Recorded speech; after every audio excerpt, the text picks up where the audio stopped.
கௌதம் சரியில்ல. இப்போ அடுத்து கதைக்களம் எது மாதிரி கொண்டு போவான்னு பார்க்கலாம் வாங்க. அதுக்கு முன்னாடி இந்த வீடியோ பிடிச்சிருந்துச்சுன்னா லைக் பண்ண பாருங்க. ரொம்ப பிடிச்சிருந்துச்சுன்னா நம்ம சேனலுக்கு வந்து சப்ஸ்கிரைப் பண்ணி கண்டினியூஸாக ஆதரவு வந்து தாங்க. சுப்பிரமணியன் வந்து தப்பு பண்ணலைங்கிற மாதிரி ஏதோ ரசீது ஆதாரம் வந்து எடுத்திருக்காங்க. ஒரு வீட்டில் கேட்டோன்னா அவங்களும் வந்து கொடுத்துட்டாங்க. இதை வச்சு நான் ஹையர் அஃபீஷியல்கிட்ட புகார் கொடுக்க போகிறேன். நம்ம இன்ஸ்பெக்டர்கிட்ட சொன்னால் அவர் கையில் கிடைச்ச ஆதாரத்தையும் வச்சுக்கிட்டு ஜேபிக்கு சாதகமாக தான் வந்து முடிவு வந்து எடுப்பாங்க. அதனால் ஹையர் அஃபீஷியல்கிட்ட போயிட்டு எஸ்பி ஆஃபீஸில் நான் வந்து புகார் கொடுக்க போகிறேங்கிற மாதிரி இந்திரா வந்து அதிரடியாக வந்து முடிவு எடுத்திருக்காங்க. சூப்பர் மேடம், இதே மாதிரி செஞ்சுருங்க. நீங்கள் வீட்டுக்கு போங்க, எதுவாக இருந்தாலும் நான் வந்து பார்த்துக்கிறேன் அப்படின்னு இந்திரா பேசுகிறாங்க. முடியாது மேடம், நீங்கள் புகார் கொடுக்கும்போது எந்த மாதிரி ஆபத்து வேணான்னு வரலாம். இப்போ கொஞ்ச நேரத்துக்கு முன்னாடி ரசீது வாங்கும்போது கூட நான் தான் உங்களை தனியாக வந்து கூப்பிட்டு வந்தேன். இல்லாட்டி அந்த இன்ஸ்பெக்டர் வந்து அந்த ஆதாரத்தையும் வந்து உருட்டி மிரட்டி ஜேபி வரைக்கும் தகவல் வந்து போயிருக்கோம். அதனால தான் நான் இப்படி பண்ணேன். உங்களை தனியாலாம் விட முடியாது.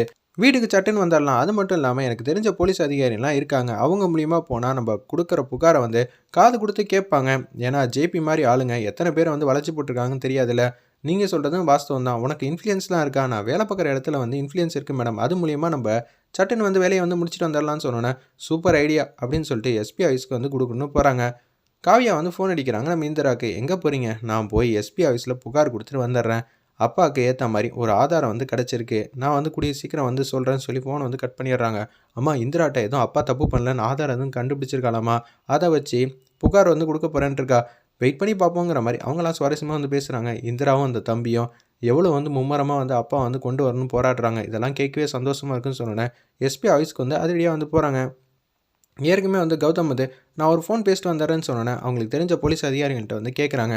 அங்கிள் ஒரு சின்னதாக ஹெல்ப் பண்ண முடியுமா? என்ன கௌதம், என்ன வேணும் அப்படின்னு சொல்லும்போது, நான் இது மாதிரி பிரச்சனை இருக்குதுன்னு சொன்னேன்ல, புகார் கொடுக்கறதுக்காக வந்திருக்கேன். ஒரு ஆதாரம் வந்து கையில் வந்திருக்கு. அது அப்படின்னு சொல்லி நடந்த விஷயத்தை எல்லாத்தையும் சொல்லிடுறாங்க. சரி கௌதம், இந்த ஊரில் இவரை போய் மீட் பண்ணுனோடனே ஃபோனை வந்து வச்சிடுறாங்க. வாங்க நான் பார்த்துக்கிறேன் அப்படின்னு சொல்லிட்டு உள்ளே வந்து கூட்டிகிட்டு போயிட்டுருக்காங்க இந்திராவை. ஒரு போலீஸ் அதிகாரி வந்து அவங்க தனிப்பட்ட இதில் வந்து கேஸ்லாம் ஏகப்பட்டது இது வந்து சால்வ் பண்ணிகிட்டு இருக்காங்க. இதெல்லாம் பார்த்துட்டு இருக்காங்க. ஒரு 10 நிமிஷம் வெயிட் பண்ணுப்பா அப்படின்னு சொல்லும்போது அவங்க கண்ணு முன்னாடியே வந்து ஒரு பெரிய கேஸை வந்து ஈஸியாக வந்து க்ளூவெல்லாம் கண்டுபிடிச்சி அதை மற்றவங்களுக்கு வந்து ஷேர் பண்ணி செமையாக வந்து பெர்ஃபார்ம் பண்ணுறாங்க. நிச்சயம் இவர்கிட்ட வந்து நம்ம ஆதாரத்தை எல்லாம் கொடுத்தா நிச்சயம் நியாயம் கிடைக்கும் தான் நினைக்கிறேன். இந்திரா வந்து பேசுகிறாங்க. நல்ல வேலை, நல்ல போலீஸ்கிட்ட கூட்டிகிட்டு வந்திருக்கேன். உனக்கு தான் பெரிய வந்து கும்பிடு போடணும் அப்படின்னு சொல்லும்போது இதெல்லாம் சாதாரண விஷயம், நம்ம பேசுவோம் அப்படின்னு சொல்லிட்டு அப்படியே இந்திரா வந்து உட்காடுறாங்க. என்ன வேணும்? கௌதம் வந்து இன்னாரு சொன்னாருங்கிற மாதிரி இன்ட்ரோ பண்ணிவிட்டு அப்படியே வந்து உட்காடுறாங்க. சரி சொல்லுங்கள், அவரும் இப்போ தான் என்கிட்ட பேசினாருன்னு சொல்லிட்டு கம்ப்ளைண்ட் லெட்டர் வாங்கி ஃபுல்லாக வந்து படித்து பார்த்துட்றாங்க. இந்திரா, உங்கள் அப்பா 100க்கும் மேற்பட்டவங்கள்ட்ட வசூல் பண்ணியிருக்க காசை வந்து திருடியிருக்காங்கன்னு சொல்லி தான் போலீஸில் வந்து எல்லோரும் வந்து புகார் கொடுத்துருக்காங்க. ஒருத்தவங்க பொய் சொல்லலாம், 100 பேருக்கு மேலே வந்து பொய் சொல்ல முடியாதுல்ல. இந்த கேஸில் என்னால் எப்படி உங்களுக்கு சாதகமாக வந்து பேச முடியும்னு சொல்கிறீங்க? தப்பெல்லாம் யார் மேலே?